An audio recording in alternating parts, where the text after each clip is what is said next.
Ya, terima kasih untuk semua doa dan teman-teman ya. Memang minggu lalu saya memeriksa kesehatan saya dan didapatkan hal-hal yang menakutkan. Tetapi waktu itu saya berperang di 2 perang. Nanti saya jelaskan apa ini maksud 2 perang, ya.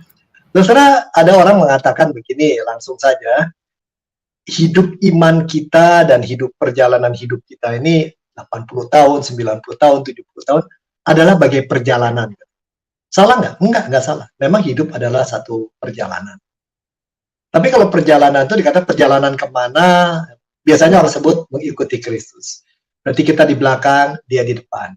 Kita menyesuaikan diri dengan kecepatan dia, dengan ritmenya dia. Itu nggak salah.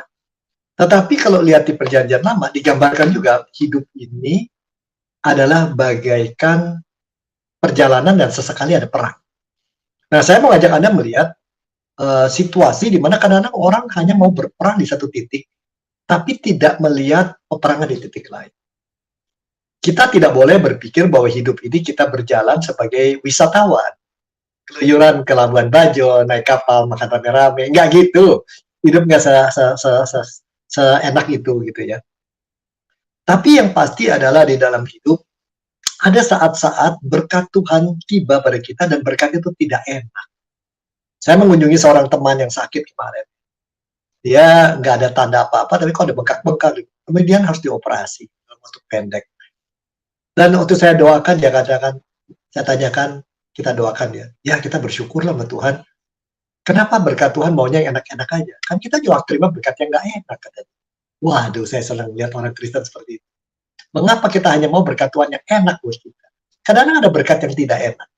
Dan dia bilang sakit ini membuat saya lebih berpikir tentang kebaikan Tuhan, saya harus lebih belajar untuk bergantung pada Tuhan, dan sebagainya. Gitu.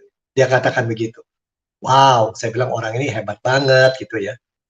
Tapi tadi saya ketemu dengan seorang pernah kena kanker, setelah itu mata pernah harus diganti korneanya dan retina, lalu di tengah itu udah keluar uang banyak, di PHK. Ya, tetapi yang paling menarik di tengah itu dia katakan, begitu ada orang susah dia tetap harus bantu. Kenapa? Karena Tuhan sudah berikan saya berkat, ini saatnya berkat dipakai. Gitu. Jangan pakai untuk diri saya sendiri saja ketika saya udah gak kerja. Ada orang-orang lain yang perlu bantuan lebih dari saya. Saya bilang orang ini memenangkan peperangan bukan dari 2, mungkin 3 ya. Peperangan melalui kesehatan dia, di dalam dunia kesehatan. Peperangan dalam hidup rohani. Jarang ada orang begitu kan ya. Jarang ada orang begitu. Nah, banyak orang di dalam kehidupan menang perang dan konsentrasi untuk memenangkan peperang hanya di satu sisi.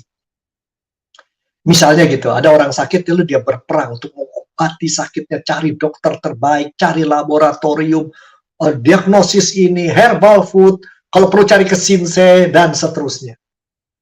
Tapi dia tidak berperang di dalam pemaknaan secara iman. Kenapa Tuhan kasih sakit itu? Untuk apa kasih sakit itu? Jadi kalau begitu mungkin dia sibuk berperang untuk hal-hal yang jasmania, hal-hal material, hal-hal yang ada di dunia. Nggak salah, enggak salah. Tetapi dia lupa, peperangan tidak bisa menang hanya di situ. Oke, kenapa saya bilang begitu?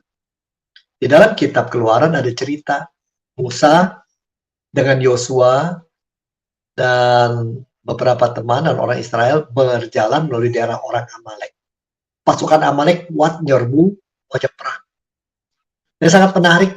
Musa berkata, Yosua dengan tentaramu kamu perang di bawah. Kami naik ke atas gunung. Saya akan berdoa buat kamu. Aku akan bawa tongkat Musa katanya. Tongkat yang dikasih ke Musa itu setelah diubah oleh Tuhan menjadi ular kembali menjadi tongkat. Dan dikatakan dalam cerita firman Tuhan itu setiap tongkatnya diajukan ke atas dikasih lihat kepada orang Israel. Menunjukkan bahwa dulu Tuhan pernah tolong kita. Ya, Tuhan pernah kasih mujizat. Sekarang juga Tuhan kasih mujizat. Selama tongkat itu di atas, orang yang perang di bawah menang. Itu catatan pertama. Selama tongkat itu ditujukan ke atas dan orang lihat semua, perangnya menang. Tetapi begitu Musa tangannya capek turun, di bawah kalang kabut, mulai kalah itu. Tertekan pasukan. Cerita itu begitu sederhana, tapi buat saya berpikir, iya ya. Kadang-kadang kita menghadapi kesusahan, menghadapi apa yang kita kejar, entah kesehatan, entah duit, entah karir, entah sekolah, yang kita dahulukan perang yang di darat itu.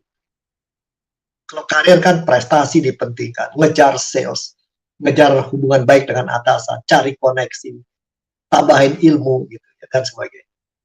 Kalau misalnya kita perang kesehatan, cari dokter terbaik, lab terbaik, kalau perlu keluar negeri, dan seterusnya.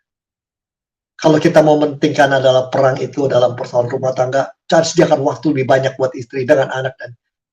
Tapi perang tidak cukup hanya di situ. Ada orang-orang yang berhasil di situ ya, karirnya berhasil, duitnya banyak, ya sehat luar biasa, tampilan luar biasa. Tapi mereka rasa hidupnya kosong. Saya terganggu dengan apa yang saya baca 6 bulan terakhir. Artis-artis Korea yang terkenal, yang tampilannya wah, wanita Korea tuh kulitnya kan putih banget gitu ya. Ya orangnya katanya cantik, hanya pas ngomong aja pakai wow, itu rasanya nggak enak gitu ya. Tetapi sangat menarik. Kenapa dua artis terkenal tuh memutuskan bunuh diri? Duit nggak kurang, nama udah dikenal dan sebagainya. Why? Kenapa sampai harus melakukan itu begitu ya? Apa tuh happy? Ya itu pertanyaan saya itu. Atau orang begitu terkenal seperti Donald Trump, udah jadi presiden, banyak pengagumnya, presiden luar negeri pun berteman sama dia, Jambul nggak bisa dikalahkan oleh siapapun, nggak ada tokoh Alkitab menang sama dia dalam soal Jambul. Tetapi kenapa sekarang jadi persoalan gede? Dia menjadi orang yang tidak disukai oleh banyak orang. Apa yang salah? Apa yang salah? Karena orang mengejar perang yang sehari-hari. Jadi memang ada kehidupan nyata yang kita hadapi ya. Kesehatan, pekerjaan, pendidikan, rumah tangga, tampilan, keuangan, dan sebagainya itu. Itu yang memang harus kita atasi, kita kelola, kita berperang di sana. Tidak bisa cuma diem-diem aja gitu. Nggak bisa, harus kerja keras. Tapi ada perangan kedua. Yosua mau perang sehebat apapun di sana, ada saatnya dia lelah. Dan ketika tidak melihat tongkat Musa itu diangkat, semangat pasukannya turun, entah kenapa, atau entah kenapa, kuasa-kuasa musuh lebih kuat dari dia. Dan mulai terjadi dikalahkan. Tapi begitu Musa tangannya ke atas, tapi kalau Musa cuma main tongkat aja di atas, ribuan orang Amalek datang, dan Yosua cuma diam aja, itu nggak terjadi. Tapi itu catatan saya. Jadi sekurangnya dari Alkitab itu ditunjukkan kita punya sekurangnya dua dimensi peperangan, dua ranah. Peperangan di dunia yang sehari-hari kita lihat, peperangan di dunia yang tidak terlihat. Itu disebut perang rohani. Peperangan di mana kita selalu menekankan kehadiran Tuhan, mengingat kehadiran Tuhan, mengingat kasih yang ingat kuasa. Itu dulu Bung Feby, mengenai dua perang itu. Wow, baik. Terima kasih Pak, ini pembukaan yang mengejutkan. Karena mungkin setiap kita juga jarang berpikir demikian begitu Pak, secara kompleks dan secara komprehensif ya, secara menyeluruh, memikirkan atau kita itu hidup di hal yang sebenarnya dua perang itu betul-betul nyata di depan kita dan kita hadapi setiap hari, tapi seringkali mungkin termasuk saya menekankan perang yang terlihat yang secara fisik dalam tanda kutip ya. Nah ini menarik Pak, jadi kalau kenyataannya kan demikian Pak, ketika perang itu berlangsung dua hal. Nah bagaimana saya dan kita semua bicara kalau dari kisah itu, mana yang, apakah ini bisa dikatakan mana yang lebih penting dulu atau Ya. Itu dulu saya bertanya itu, nanti saya akan lanjutkan Pak. Memang, betul Bung, benar. Karena ada orang-orang Kristen juga berkata anggota gereja, buat saya udah nggak pusing kerjaan, saya jalanin aja. Saya nggak pusing dah mengenai soal kesehatan saya lah. Saya malas ke dokter, ke BPJS, panjang ceritanya. Pokoknya saya berdoa aja, dalam nama Kristus pasti semua akan beres. Wow, imannya kuat banget gitu ya. Sepintas lalu begitu. Tapi bayangkan kalau Musa di atas perang menghadapi ribuan Filistin hanya dengan tongkat di atas sama teman-temannya bertiga. Yang dibawa akibatnya apa itu? Dihajarkan Yosua sama teman-teman, jadi dihancurkan oleh orang Amalek. Ada bagian untuk berperang di dalam hidup sehari-hari, ada bagian berperang di dalam hidup yang di atas tadi. Bagaimana syaratnya udah bisa menang? Gak gampang. Gak gampang, tapi karena kesulitan dan kegagalan banyak orang adalah karena yang sehari-hari yang di dunia itu, apa yang disebut duniawi itu, menarik perhatian kita terlalu kencang. Kuasanya begitu kuat, bisa mempengaruhi. Oke deh, saya pakai cerita saya ya. Saya pakai cerita saya daripada cerita orang lain. Cerita tentang kebodohan saya lah. Saya lebih suka cerita tentang kebodohan saya daripada kepintaran saya. Jadi Tuhan yang nggak dimuliakan. Anda tahu mungkin karena bahwa istri saya sudah kena tumor, ya, lalu tumornya bukan tumor jinak, tumor cukup ganas di rahim, sudah diangkat, dibereskan. Lalu pulang dia jatuh, masih diperiksa, kepalanya takut ada perdarahan. Udah kembali, tidak bisa jalan untuk waktu lama, lama-lama pulih. Lalu harus kembali ke dokter memeriksa hasil pemeriksaan yang lalu, itu tumor tuh gimana, supaya jangan ada sisanya, jangan berkembang. Untuk memeriksa itu pakai mesin MRI tidak mudah, tidak murah juga. Kalau mau ditutup asuransi ya mesti masuk ke dalam rumah sakit berhari-hari. Belum tentu dia mau dan belum tentu juga itu cocok ya. Di tengah proses seperti itu, saya jadi ketemu banyak wanita cerita, saya punya sakit yang serupa. Barangkali ada 27 orang cerita sama saya. Dari usia 40 sampai umur 60-an, bahwa begitu banyak orang kena kanker rahim, serviks, dan lain-lain. Dan itu orang abaikan biasanya. Padahal tanda-tandanya bisa dibaca di Google lah. Tanda-tanda itu hadir seperti apa. Saya langsung diam. Saya bilang, tante-tante umum, apakah tante-tante kalau di atas umur 60, 70 itu akan terjadi? Oh, itu juga banyak. Itu dia katanya di Amerika banyak orang udah begitu masa 50-an, udah dah, diangkat aja kan rahim udah gak ada gunanya. Operasi aja gitu. Lalu saya mulai berpikir, waduh Tuhan, apa yang akan terjadi kalau saya mengalami seperti itu? Tentunya saya tidak bisa mengalami sakit seperti itu karena saya nggak punya rahim. Saya suka bercanda sama teman-teman, sakit apa Rob? Rahim saya nggak beres. Aku doakan ya, aku doakan kita dalam nama Yesus. Buset, aku bercanda, aku kan nggak punya rahim. Sorry lu, saya laki-laki. Nah, lalu saya berpikir, kalau wanita kena itu, saya juga bisa kena. Maka saya memeriksakan diri saya. Kebetulan capek terus kan, periksa liver, periksa ginjal, semua oke. Yang belum diperiksa satu bagian, organ seperti kalau lawannya wanita. Begitu diperiksa, jawabannya apa? Pak, ada tumor. Berat. Besok mesti diperiksa lebih dalam. Kemungkinan itu ada. Sebelum memeriksa itu, saya nggak bisa tidur. Risau. Dan istri saya lihat, kamu sedang risau apa? Wah, dia makin lama makin bijak. Saya besok pemeriksaan. Kamu takut? Ya, harus akui. Bagi pendeta ada takut. Takutnya apa? Kalau ternyata saya punya kanker dan harus diradiasi beberapa kali, ya, katakan 9 kali, berapa biayanya? Berapa waktu yang terbuang, sedang pelayanan sedang banyak yang harus dilakukan. Dan lebih sedih lagi, bagaimana saya bisa merawat kamu? Saya bilang gitu. Tapi menarik, udah ada Rob, kita doa yuk. Jam 12 kita doa. Doanya penuh dengan penyerahan diri dia. Saya lega, aduh, dia punya istri kok bisa penyerahan dirinya begitu kuat ya. Udah, agak tenang tidur. Baru tidur 1-2 jam, di mimpi gak enak tuh, bangun lagi. Cari makan, terus diem, doa sendiri. Ada orang yang merenungan tentang hidup adalah satu perjalanan, dan seringkali Tuhan membawa kita ke dalam perjalanan yang baru. Perjalanan yang baru, itu kata-kata nancap di otak saya. Saya doa, Tuhan minta ampun saya karena saya kok goblok. Terlalu banyak ngitung, terlalu banyak khawatir, terlalu banyak bikin senario jelek. Kalau ini pun buruk hasilnya.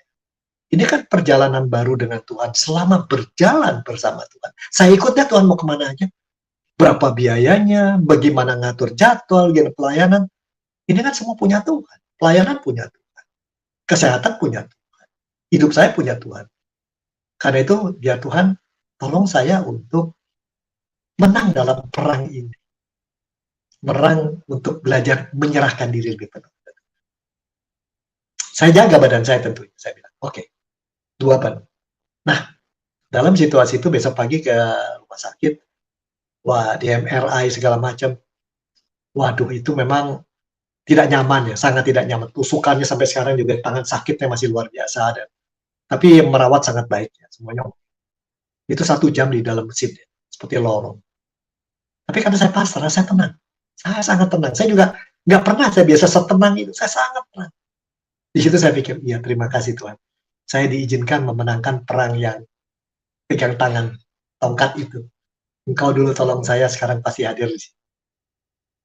Besokannya akan dikatakan, didaftarkan kabarnya gimana.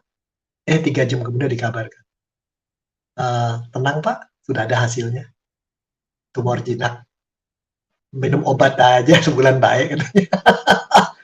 Terus saya langsung berlutut berdoa, Tuhan terima kasih.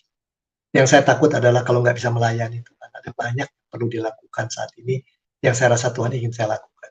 Itu konfirmasi. Apa yang mesti dilakukan, harus dilakukan. Karena akhir-akhir ini Tuhan temukan saya dengan hamba-hamba Tuhan yang muda-muda dan luar biasa, dan saya belajar banyak dari mereka apa yang saya harus tingkatkan dalam pelayanan.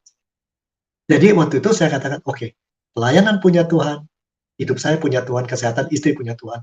Terima kasih. Dengan menyerahkan itu saya kayak tenang. Jauh lebih tenang gitu loh ya. Jauh lebih tenang. Ya tentunya kalau nggak makan 3 jam lapar ya nggak tenang lagi gitu ya. Biasalah ya mencari bebek kaleo atau mencari apa. Nah tapi kemudian pulang saya cerita sama istri saya. Menarik ya. Kita berperang untuk menjaga, merawat, memeriksa kesehatan teratur. Kita juga berperang untuk mengingat semua ini punya Tuhan. Dan itu peperangan yang paling susah, karena kita inginnya berperang dan merasa menang kalau itu punya kita.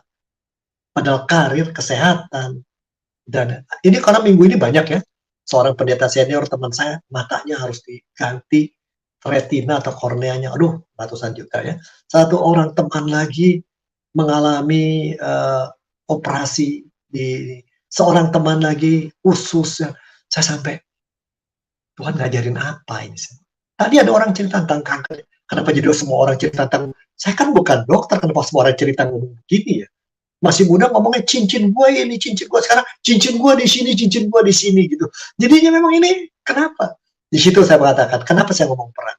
Saudara, perang itu memang ada di dua sisi, jangan lupa. Menang satu nggak cukup satunya lagi. Nah itu catatan pertama Pak Baby. Catatan kedua, lihat kalau ditanya bagaimana untuk bisa menang. Tadi saya kasih tanda adalah hidup itu perjuangan, dan perjuangan perang itu dimenangkan kalau kita belajar semakin mengenal kasih dan kuasa dan mengakui dan menyerahkan diri, mensadarkan itu satu. Tapi kedua, dalam kasus Abraham dalam peperangan rohani, jangan dijalani sendiri. Jangan dijalani sendiri. Abraham ketika tangannya capek, tongkatnya udah turun, ingat nggak ada 2 orang di kiri sisi kanan memegang tangan. Jangan perang rohani sendiri. Saya beruntung kemarin istri saya menyadari saya sedang berperang dan dia ikut mendoakan. Kalau nggak mana kuat. Ya, dan bikin memalukan, kok pendeta bisa ragu-ragu gitu, udah senior, khotbah di bara. Tapi itulah kita dalam perjalanan dan perjuangan-perjuangan.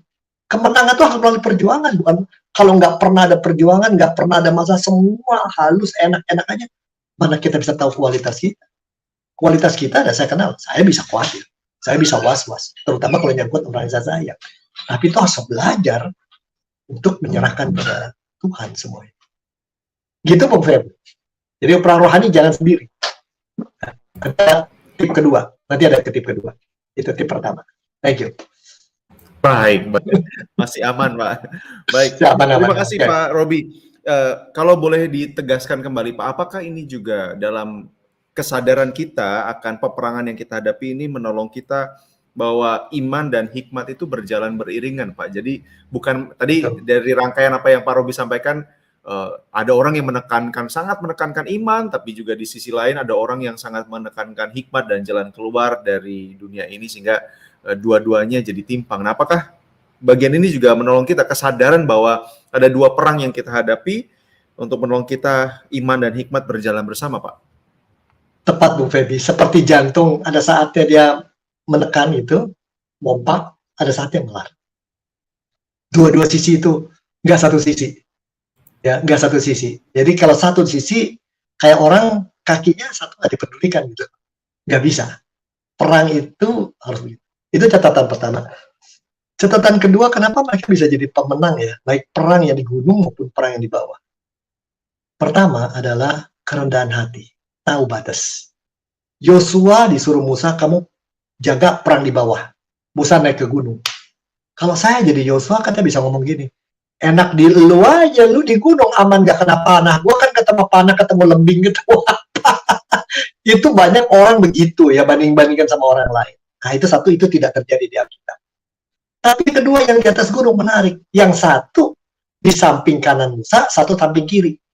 Samping kanan tempat terhormat biasanya, samping kiri tempat yang nggak terhormat. Tapi mereka nggak berebut. Kamu di kiri dong, aku di kanan. Enggak tuh. Enggak tuh. Memenangkan peperangan harus tidak sendiri. Itu catatan pertama tadi. Ajak teman, ajak orang dekat, jangan digumuli semua dipikul sendiri. Saya belajar itu juga. Saya juga masih harus belajar terus untuk berani share apa yang saya rasakan. Tapi yang kedua adalah jangan kalau kita bersama jalan, entah dalam pelayanan di rumah, di gereja, di tempat kerja, kita mendapat apa bagian yang menurut kita tidak seenak orang lain, lalu kita ngamuk. Jangan begitu. Tidak begitu. Karena apa? Karena apapun terjadi, bagian yang diberikan Tuhan pada kita adalah tempat kita mendapatkan berkat. Yosua berperang di bawah, karena memang dia disiapkan jadi pemimpin masa depan, pimpinan seluruh Israel. Betul nggak? Bukannya cuma hanya pimpinan imam di atas gitu. Kira-kira begitu, Bung Feby. Baik. Terima kasih Pak Robi.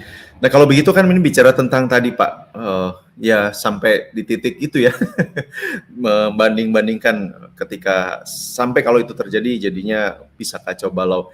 Nah kalau begitu apa arti dari tongkat yang diangkat itu dan ditolong ketika Musa mengangkat itu Pak? Jadi apa artinya buat kita nih hari ini Pak dalam kehidupan? Tafsirannya kita banyak ya. Yep. Ya, tafsirannya banyak. Tapi begini, saya mencoba menafsirkan sederhana itu. Tongkat itu kan, tongkat gembala itu adalah tongkat untuk peranti hidup ya. Kayak HP-nya zaman sekarang kita nggak bisa lepas dari itu. Dan ketika Musa dipanggil Tuhan, dan dia mulai menyangkal macam-macam, Tuhan berkata, lempar tuh tongkat. Begitu dilempar tuh tongkat itu menjadi ular. Musa lari kan, dikatakan Musa lari menjauhi. Padahal dia tahu tuh tongkat dia yang direbut itu dia lari ya. Jadi dia sangat dipengaruhi persepsi dia. Tapi kemudian Tuhan bilang pegang buntutnya, dipegang menjadi tongkat lagi. Tongkat itu tanda yang menunjuk Tuhan pernah bisa memberi turut campur tangan secara mengherankan buat. Kalau dulu bisa, sekarang juga bisa. Itu. Ya bisa Anda lanjutkan ya, kalau Anda katakan, tongkat itu tanda bahwa mujizat dulu ada, sekarang juga ada, boleh aja gitu ya. Tapi itu tanda campur tangannya Tuhan dan kehadiran Tuhan yang pernah diberi dan masih akan ada di sini. Itu tanda yang mengingatkan orang bahwa Tuhan tidak pernah meninggalkan kau sendirian. Itu gitu Bung Feby. Sama dengan cincin kawin ya. Ketika kita pergi luar kota, nggak ketemu pasangan sebulan, melihat cincin kawin, kita ingat tangan yang memasukkan ke tangan kita entah berapa lama yang lalu. Ada dia menunggu kita, dia tetap bersama kita di hati kita. Kira-kira begitu Bung Feby. Oke, baik. Jadi pengalaman-pengalaman dan cara mengingat kita itu menolong kita juga untuk menjaga kita begitu ya Pak ya, dalam menjalani kehidupan. Nah kalau begitu Pak, ini kan bicara tentang ini ada beberapa komentar saya bacakan terlebih dahulu. Ini dari Brother Johan. I wish to know what it says in English since I from Sweden and I have not learned all words in bahasa until now. It's okay, Brother Johan. We share the gospel. There's some material that we put on website Baradizal Ministry. I think you could visit the website and later I'll check the subtitle setting on YouTube ya. Saya pikir ini juga penting. Kami terima kasih masukannya. Jadi nanti saya akan cek. Ternyata subtitle di YouTube kami juga belum dinyalakan. Jadi teman-teman bisa. Tapi thank you. Ada juga komentar dari Ibu Suci. Terima kasih. Salam Pak Robi. Salam kasih untuk Bu Julia. Lalu ada doa dari Wahyu Ningsih. Sehat selalu Pak Robi, Ibu Yulia. Ya, kami semua masih butuh pelayanan Bapak. Terima kasih. Saya tahu tentang penyerahan diri Pak Robi Chandra dan benar-benar saya rasakan luar biasa bahwa kita menyerahkan semuanya apapun itu terjadi pada Tuhan. Lalu ya Oke, senantiasa bersyukur, menyerahkan penuh pada Tuhan Yesus, mempunyai kerendahan hati untuk berproses dan dibentuk Tuhan Yesus. Nah, bicara tentang, tadi Pak Robi sudah bicara tentang kerendahan hati dan juga tahu batas, begitu ya, dalam proses kehidupan kita. Dalam praktek kehidupan, Pak. Secara praktis, Pak Robi boleh menolong kita untuk, tadi sudah ada contoh-contoh kehidupan nyata, tapi dalam praktek yang bisa kita lakukan hari demi hari, bagaimana iman dan juga melakukan sesuatu itu bisa dilakukan dan kita senantiasa ingat bahwa Tuhan dalam penyertaannya senantiasa menolong kita, Pak. Oke, jadi pertama-tama kita harus belajar berhenti teratur dalam perjalanan hidup kita. Dan di dalam berhenti itu kita menengok ke belakang. Apa saja yang Tuhan sudah lakukan buat kita. Minggu ini kita lihat misalnya tanggal sekian belas, 2 minggu terakhir ini Tuhan sudah bikin apa sih buat kita. Betapa mudahnya kita lupa, kita jalan terus kita udah nggak perhatikan. Coba hitung apa yang Tuhan sudah lakukan. Bayangkan apa yang Tuhan lakukan. Belajar bersyukurlah. Menunjukkan bahwa tongkat gembalanya masih terus menemani kita. Itu dulu. Ya. Nomor 2, kita realistis lah. Apa kenyataan yang harus kita hadapi? Soal kesehatan, soal keuangan, soal pekerjaan. Hadapi. Bawa pada Tuhan. Tuhan berikan saya petunjuk apa yang harus saya lakukan, yang mesti mengubah, apa pola pandang saya mesti saya ubah, pola kerja saya harus berubah, pola ngatur uang saya, pola keputusan, apa yang saya ubah. Supaya saya memperbaiki diri di dalam dunia yang sehari-hari itu, baik di rumah maupun di tempat kerja. Nah, itu kita harus lakukan secara teratur, saya kira. Dan cari jawabannya dari firman Tuhan dan dari orang Kristen lain yang mungkin bisa jadi mentor, orang yang sudah punya pengalaman jatuh bangun. Jangan cari orang sudah saleh, baik, dan nggak pernah kalah, nggak pernah ambruk, nggak pernah khawatir, nggak pernah kuat lagu, dan sebagainya. Itu jadinya. Itu peperangan kita. Kalau boleh saya nolong sedikit, Pak Johan yang tadi tanya. Mr. Johan, we really appreciate your suggestion that we have to have subtitle in English. Now I'm talking about the two wars in our life, because every day you and I, we have to face a lot of challenges in our daily life as well in our spiritual life. Sometimes we focus too much on our daily life and forgetting the hand of God and His presence in our life. Even today in our difficulties, or some people are there too much, they spend too much attention only for religion and spirituality and prayer, and they neglect to do their part in daily life. We have to balance. This is what I'm talking about today. Jadi saya ceritakan Pak Johan apa yang sedang saya bicarakan saat ini. Jadi saudara, ada dua sisi ya yang harus kita sadari. Dan di dalam dua sisi itu sangat kita butuhkan kehadiran Tuhan. Kalau enggak, kita tenggelam di dalam peperangan. Kalau menang jadi sombong. Kalau kalah kita jadi jatuh semangat. Lalu kalau kita hanya doa aja tidak mengerjakan ini, kita jadi cemoohan orang. Doanya sih kuat, penyerahannya kuat, bayar utang gagah-gagah juga, pinjolnya bertubi-tubi. Nah itu kan celaka kalau udah begitu ya. Nah ini kita harus tahu bagian kita, tahu bagian Tuhan. Kira-kira gitu. Dan tapi sekali lagi namanya peperangan, kita belajar terus-menerus, kita berjuang terus-menerus. Dan itu akan membuat kita lebih, melalui perjuangan itu lebih mengenal kasih, kuasa, kemuliaan Tuhan, dan keadilan. Kira-kira gitu, baby, yang saya bisa katakan. Wah, terima kasih Pak. Ini kalau boleh nanti jadi penutup Pak. Okay. Kalau di antara kita yang sedang merasa kalah Pak, sedang kalah dalam peperangan kehidupan, apa yang bisa menolong kita dan membangkitkan kita supaya kita ya sudah maju-maju terus dan ya nggak tahu, ini pengalaman-pengalaman orang berbeda-beda. Mungkin hari ini yang sedang betul-betul ngerasa saya udah kayaknya nggak bisa berjuang lagi, sudah menyerah, ya udahlah, terserah bagaimana. Saya persilahkan Pak sebagai penutup dan nanti boleh menolong kita semua. Ini rasanya juga mengena setiap kita. Kayak saya juga ngadepin perang-perang yang aduh. Apalagi di gereja ya Pak ya. Kalau udah di gereja, di rumah, lalu dalam kesehatan kena, rasanya aduh Tuhan kok kenapa mesti begini gitu. Nah, poinnya begini dulu, nomor satu deh. Kalau Anda sudah masa kalah, udah terjerembab, udah nggak tahu mesti bikin apa, percayalah, Anda tidak sendiri, ada begitu banyak orang mungkin bersama Anda. Juga dalam kondisi yang sama, itu dulu, nomor satu. Dan Tuhan tidak memandang rendah kita atau mencampakkan kita. Ini dia. Ya. Tuhan bagaikan seorang bapak yang anaknya jatuh, udah dikasih tahu jangan main perosotan, jatuh. Begitu anaknya jatuh, masa rasain lu? Enggak. Tuhan malah meluk. Gimana, sakit nggak sayang? Itu dulu kita lihat ya. Yang kedua yang saya bisa katakan adalah ketika kita masa sendiri di bawah, selain kita banyak mengalami gitu, tokoh-tokoh Alkitab juga banyak mengalami kayak gitu. Daud kan pernah merasa udah nggak tahu mesti bikin apa. Abraham apalagi ketika dua nyonyanya berkelahi, Hagar lawan si Sarah gitu ya. Lalu bayangkan juga apa yang dialami oleh Ayub ya, atau murid-murid Tuhan. Setiap orang Kristen yang sesungguhnya mau jalan bersama Tuhan, pasti ada saat-saat dia harus mengalami perjuangan yang berat dan dia merasa nggak sanggup. Justru perjuangan pada saat itu, selama dia tidak mengatakan saya nyerah, selama terus mencoba berjalan, selama mempertahankan diri di dalam jalur itu, Tuhan pasti tolong dengan berbagai caranya. Tuhan pasti turun tangan dengan berbagai caranya.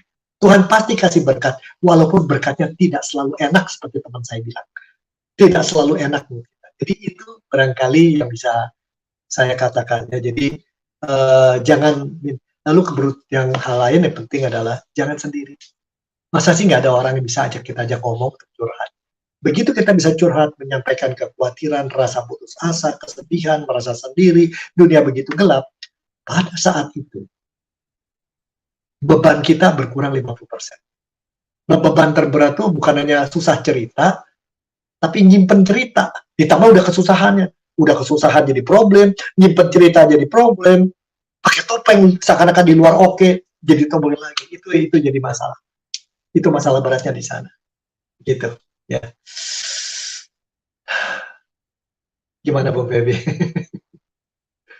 Baik, terima kasih Pak Robi Ya. ini menolong kita ya. Jadi teman-teman semua, saudara sekalian, dimanapun berada, ya kita ini nanti silakan kalau rekan-rekan di baru pertengahan atau di bagian akhir baru mengikuti dan boleh lebih jelas nanti mengulangnya lagi. Ada dari Ibu Nunuk Trilestari, Pak Robi, kita berjuang sampai Tuhan panggil ya, betul ya. Amin, Ini amin. ada dari Ibu Suci. Diam, tenang, agar tetap bisa berdoa. Kita punya Tuhan yang luar biasa, menyerahkan semua Amin, berjalan ya. pada Tuhan Yesus. Amin. Amin. Terima kasih rekan-rekan semua, atensi dan kehadiran serta pertanyaan dan juga masukan buat kami semua, buat tim.